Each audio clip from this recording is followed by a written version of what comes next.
Attention to all SSS members at pensioners. Para sa mga nagtatanong, maaari bang ibawas ang konsolon sa retirement benefit? Sa video na ito, pakitapos hanggang sa dulo para malaman ang buong impormasyon.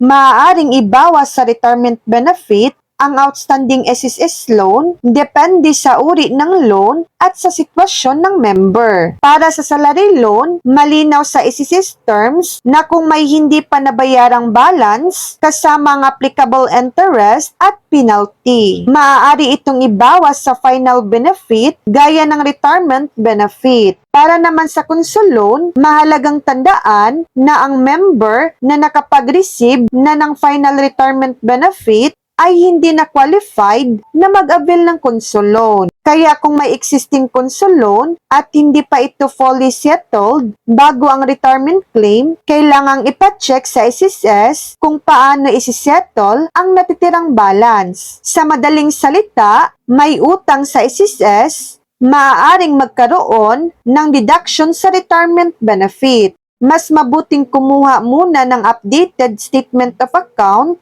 o loan balance bago mag-file ng retirement para malaman ang eksaktong ibabawas. So yan lang po ang latest update.